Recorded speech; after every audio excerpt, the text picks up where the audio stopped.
Well,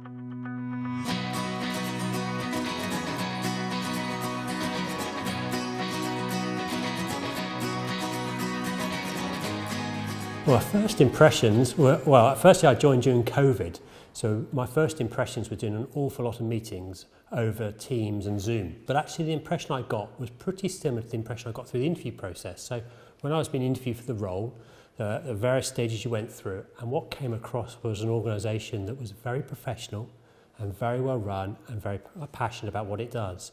And when I started working here, no matter how I was introduced to staff and volunteers and the services, actually the same values came across really strongly to me. I've always been in the not-for-profit sector and the charity sector throughout my career, and I spent an awful lot of that working for organisations like the National Farmers Union, so animals are always part of my life. And I grew up in the countryside with my own pets, so for me it's always been a passion. So in many ways it's what drew me straight back to Blue Cross and the organisation. I believe totally in pets and the benefit they give us as humans and our families and what we give them. I would say the organisation is very family orientated. It's a very welcoming organisation that allows you to express yourself and do your job really well. It's also compassionate about what it does, not only in terms of how we treat animals, but in terms of how we treat the staff. And I would also say it's highly professional. If you're into animals and pets and you want to do more for society and pet owners, then this is the place for you. My real advice would be, I think you should do some research before you apply.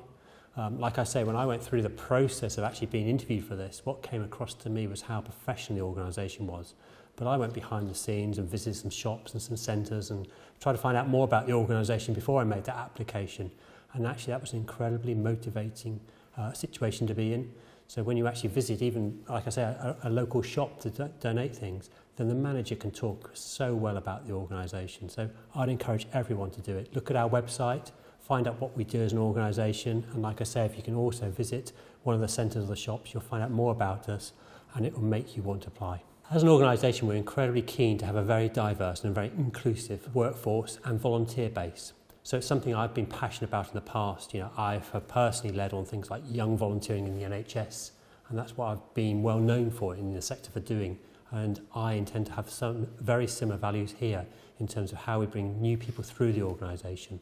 This organisation can offer so much to so many people, and for our point of view, and from my point of view personally, it's something I watch quite closely to make sure that we have the right diversity within the organisation, because it brings such a different mix of skills to us and different attitudes when trying to serve different forms of beneficiaries across the organisation. It is something that we are really, really keen on. I think over the next 5 years, I would like, for us to become a more accessible, wider national charity. So our centres are very much from the north down in, so I prefer that we are across the whole of the United Kingdom with full UK coverage. I think we would spend a lot of that time also having more pets being rehomed on platforms online. So 2/3 of pets are rehomed online already. And actually most animal charities aren't really involved in that process. So actually some regulation and some governance around that would be highly useful to the pet and the pet owner. I would love us to see us expand our clinical services. So currently our clinical services are in 4 or 5 centres, mainly London based. And I think our challenge is how do we provide a clinical service across the UK. 7 out of 8 pet owners who are in need can't access any charity for clinical services at the moment. So it's a real challenge to the whole sector and for Blue Cross about how we actually address that and make sure that all pet owners, regardless of whatever postcode they are in, can access affordable vet care. And then I also want to see us move into the prevention area. So how do we advise people rather than tell them afterwards what went wrong and rehome animals? We should actually be upfront and educate people, provide greater advice. That might be through YouTube channels, different platforms than we traditionally have looked at, to help expand our knowledge base and put it out there in the market. So for us, in delivering those new services and as we expand across the UK, everyone's going to be able to play a part in that.